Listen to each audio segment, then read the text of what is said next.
Alrighty legends, it's that time to brew again, and I've been thinking about what my next brew is going to be, and I'm going to go with an American Pale Ale, and that's just based on, I actually haven't done one before, but also just to have another variety that's kegged at the moment. I've got two NEPAs that are going to be kegged this weekend, plus an IPA, West Coast IPA, and then also just a wheat-based pale ale, bits and pieces from the fridge there too. So I had to seek some advice of a good friend of mine who's my brother-in-law. He works down at the Coastal Brewing Co. down south in Fostertown, Carra, so definitely get there if you're in the neighbourhood. And he was just telling me about the bill grain that he uses. And I did a bit of research online as well, just to see what the differences were, what other people use there too. So yeah, well, I'm going to settle on that. But the great thing about this brewing process is the world's your oyster. You can do whatever you want, right? It's your beer. So what I'm going to do, I've been reading this, A Big Book of Home Brewing. This is a great book if you're ever just getting started in home brewing. I had a look in here there too. They've got all the hops and the flavour profiles where they're from too. So I want this to be really US hop focused. So I've gone with all US hops here. And the one that stood to mind was Cascade, which is pleasant, flowery, spicy, citrusy, and grapefruit flavour. And then I also had a look at Amarillo, which I really like the sound of, citrus and peach, and El Dorado, which is tropical fruit, watermelon, pear, and mango. I think the two, Amarillo and El Dorado, will really go well with that Cascade.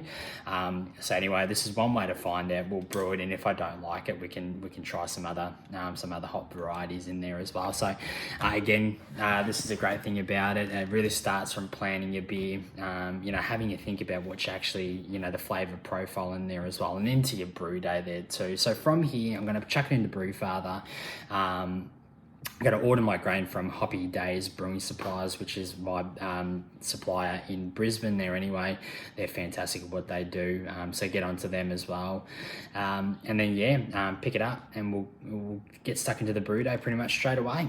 Alrighty legends, we've ordered the grain. We've also picked it up there as well, so it's just sitting next to me ready to go. I've got our mashed water already warm, sparge water already warm as well. Done on my water chemistry there too, so we're pretty much ready to brew now. Brew myself a coffee, that's another good thing to get me going for the day. Just wanted to touch on the grain bill that I've gone with there as well. So I've gone with 85.6% pale malt, 4.6% Vienna malt, 4.3% of Gladfield medium and crystal malt, 3.1% of Gladfield wheat malt, and then 2.6% of Carapils there too. And then I'll talk about the hops when we get into it there as well. We are aiming, what are we aiming for in OG today? It's here somewhere, of 1.052. So again, I've fallen short most of my brews that I've done, but I've actually got a little boiler this time there as well, because I think sometimes my sparge water is way too low in temperature, so I haven't warmed it up in the Brewzilla, just going through the boil. So that's warming up at the moment there too, but we're just about to get into the mash, and then we'll start the sparge after that there too. All right, let's get into it. Hope you enjoy.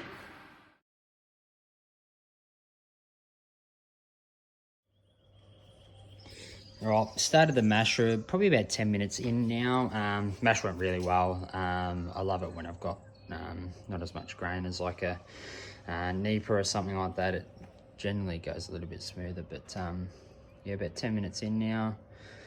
It's going well. Just an update on the mash. It's going really well. We're sitting pretty stable at 65. I think Brewzilla is telling me that it's at 67, but if I check the actual degrees in the Brewzilla, it's 65.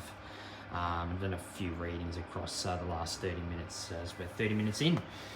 So now I'm just going to start to prepare some things, do a bit of sanitizing, get a few things ready for the boil, and I've actually got to do the fermenter there as well. So this is a good opportunity to do some sanitizing on the fermenter. Legends, I've just done a pre-boil gravity reading, did the temp correction just on Brewfather as well, just because it's quite warm. I think it was at 70 degrees, and I've 1.052 is a pre-boil gravity. The target was 1.047 on the pre-boil. So, but this is good because generally speaking, I'd be under, right? So now I'm over. Generally post-boil and original gravity, it's kind of the same as a pre-boil. I'm not too sure why, but so this is good. So we're right on target. Let's hope for see how the boil goes, and we'll do another post-boil gravity reading. Don't you just love the taste of sugary barley water? Good. Also just got my first set of hops ready, so we're going in with 20 grams of Cascade, pretty much when the boil starts. 20 grams of Cascade going in. Give that a twirl. Give that a good mixing because it's a bit of hop soup.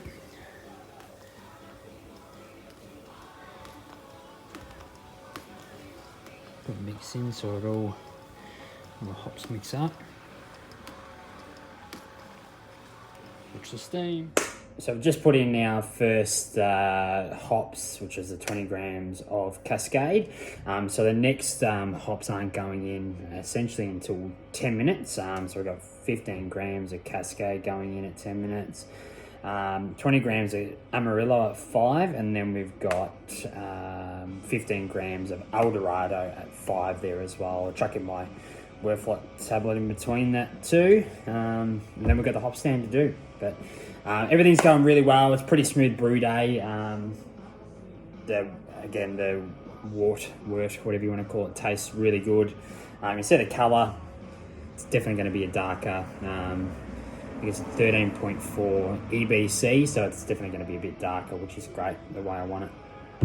Cool, all right, just an update from me. I've got my 5-minute additions ready to go, which is 20 grams of Amarillo and 15 grams of Eldorado.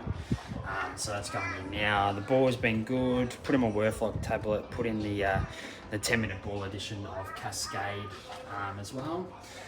So yeah, and then we're ready to start to chill.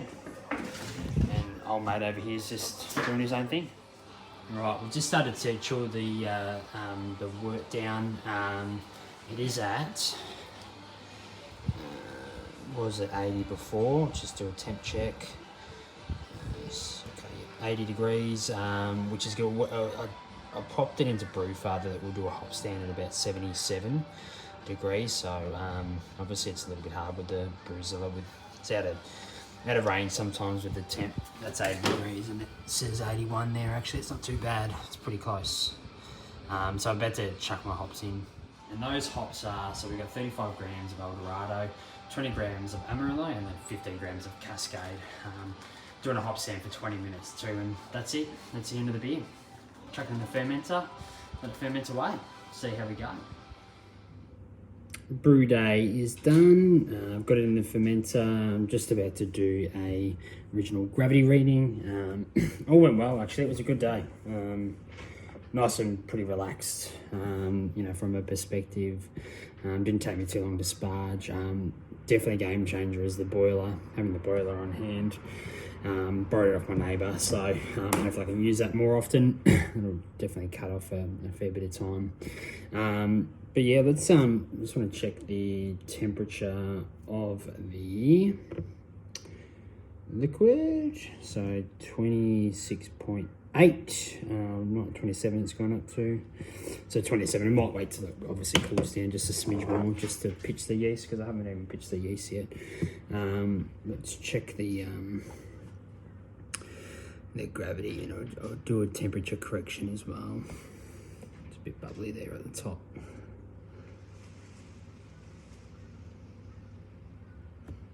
Can't actually tell what it is.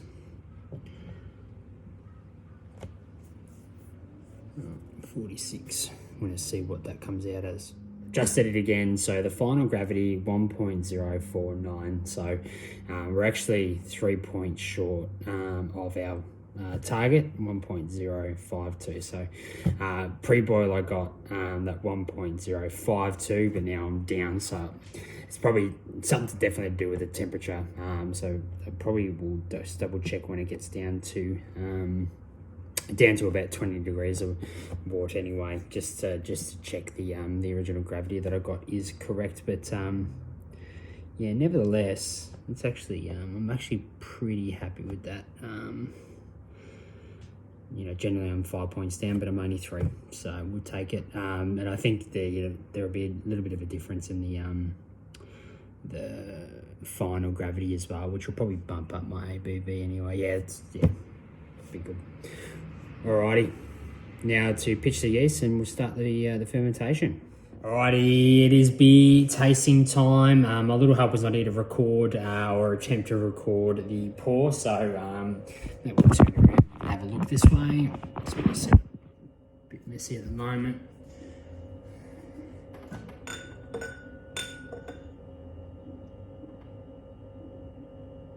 It's about 7 days keg now, so pretty much spot on. Probably still a bit more conditioning to go, but I'm sure in terms of certainly tasting, it's going to be perfectly fine. There you go, pulling the wrong way. Yeah, it's probably got a bit of clearing to do, a bit more clarity, but there it is. There is the American Pale Ale. Beautiful colour. Nice and orange, juicy. Yeah, I think that will clear up just a little smidge more probably, but in terms of the colour, it's sensational. Oh, yep, florally, flowery. Definitely smelling, you know, those citrus, grapefruit.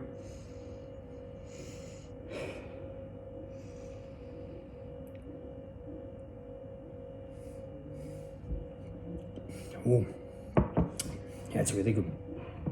End up being 5.1% as well.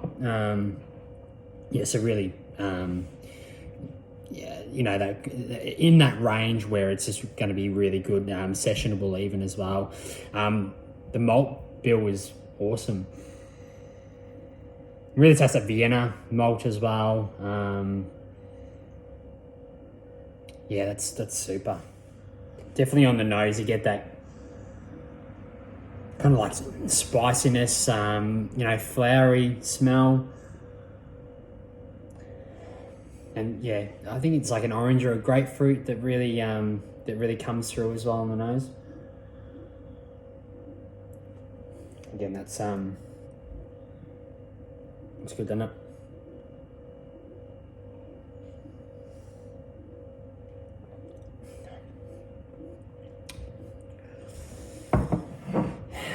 Pretty crap making your own beer, I would have thought.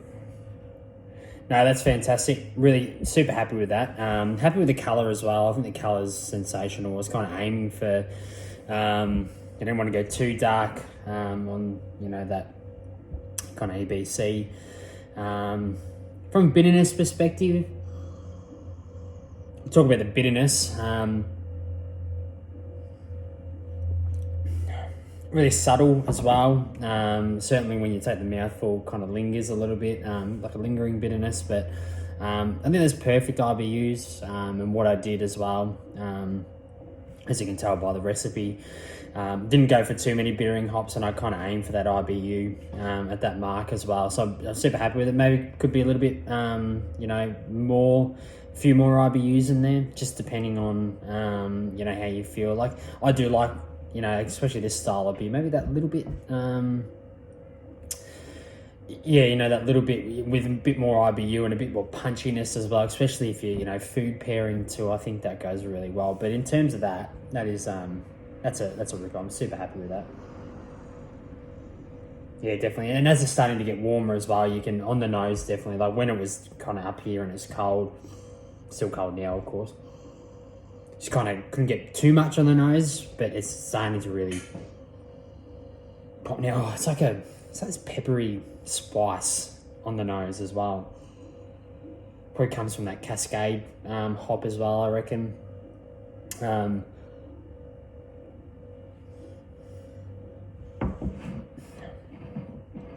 funnily enough as well too, when I'm tasting it as well, I get like this little tone of like pear on the palate.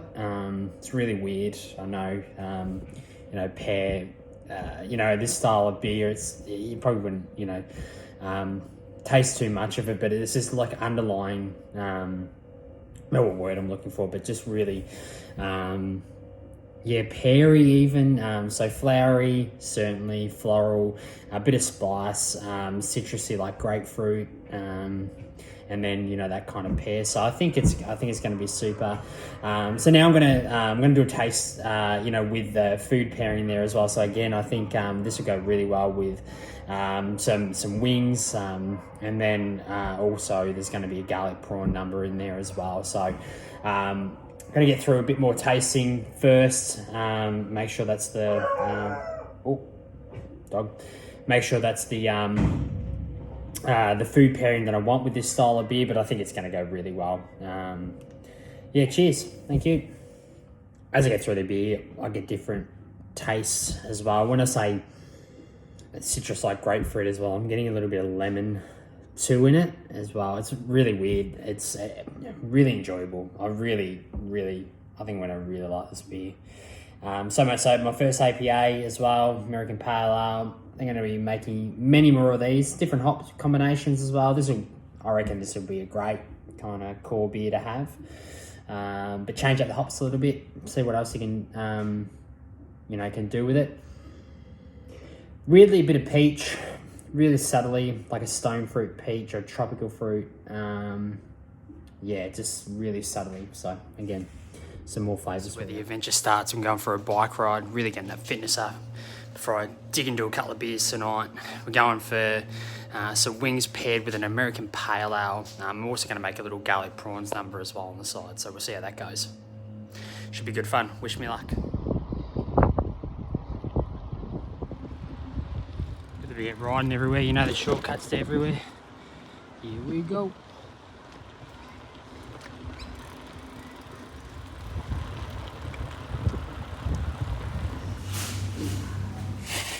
Welcome to the Brew's kitchen. Got our wings. I ordered way too many, but who's complaining about too many wings? Not me. Also, while I was at the butcher, I got a Texas barbecue spice while I was there, and also a peri-peri spice. So what I'm thinking, two things. I'm thinking I'm going to do a kind of dry rub chicken wing on the barbie, kind of off, or indirect heat, I should say. And then I'm going to do, so I might do, I'm going to do that with the Texas barbecue spice on top. And then we'll do some dipping sauces as well. And then I'm going to do like a fried chicken wing as well, and I'll pop in the peri-peri spice with that one there as well. So these are great Portuguese. I think that'll go really well on Texas barbecue spice there too. Of course, you can use all your spices that you have at home. That's not a drama at all. I was low on spices at home, so I didn't want to make my own. Got those ones. I'm sure it's going to be ripper. Let's get into it. Right, I'm just cutting up the chicken wings there as well. So that's a whole chicken wing. Of course, you can do them like that. There's not a problem. I had wings recently that were served like that. That's okay. Gets a bit messy for me. Bit of a messy eater. So essentially, I'm just cutting the drumettes off. That kind of, I like to call, what do you call it? Probably the shoulder bit. There is probably a term for it, but me and my ways, I don't know what that is. So but actually on the barbecue that I'm cooking on, that would be probably good like that as well. But it doesn't matter. It's all right. Hey, cook them the way you like it because you're cooking it. How's that sound? That's what I always say. And they're going to be good at the end anyway. So, cool. I'm going to freeze. Well, there's only a couple left, but I will freeze them. You know, man's in town next week, so I'm sure we'll make some more. But let's do the rub. We'll get into it as well, get into the cook. But before that, I am going to taste the beer, do a bit of a beer tasting in a moment. To really taste that beer first, and then we'll let these sit for a couple of hours. I've got a few things to do in the meantime. And then we'll start the cook up. And I'll probably have a beer in between. And then we'll really get those tastes down as well. But let's see how they go as well. I'm sure I won't go starving, will I? And you guys will be salivating. Chucking the indirect ones on. I'm going to go indirect. Probably take an hour or so to cook, I would have thought. Get a couple of wing wings on. This is the American Texas.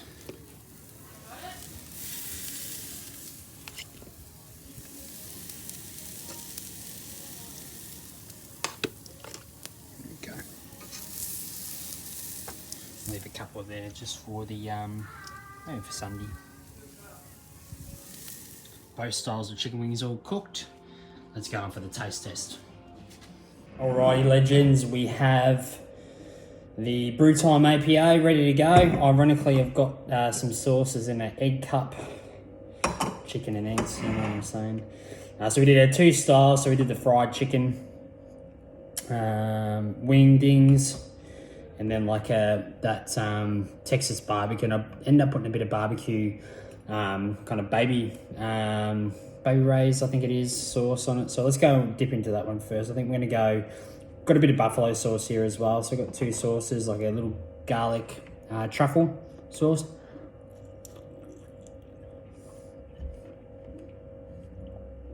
Amazing.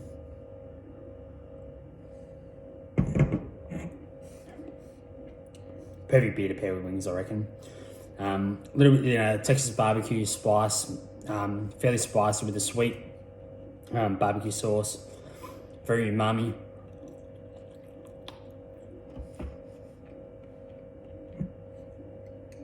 That's awesome.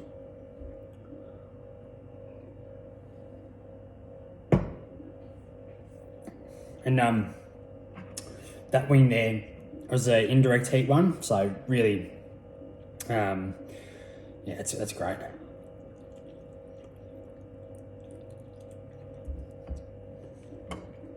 Let's go in for the fried chicken one. Wingdings, I don't know why I call them wingdings. I'm gonna go for the buffalo sauce and the truffle. Why not?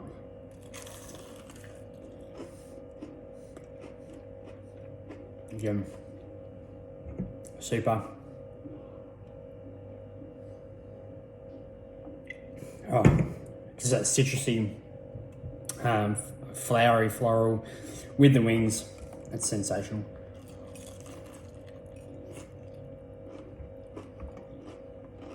Oh man, that's what I'm going for. Oh man, so good.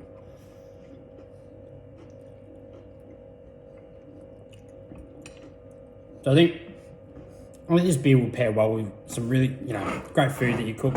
Maybe with like a burger, of some sorts, even a curry as well. I think 5.1%, super sessionable as well. So sit down at dinner over a nice curry would be very nice as well. And again, look at that colour, fantastic, really simple American Pale Ale.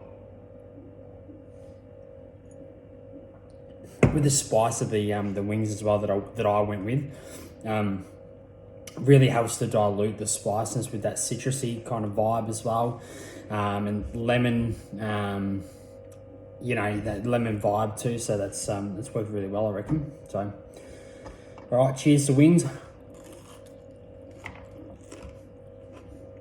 Wings and beer. That's what life's all about. Good beer, good food. Can't go wrong.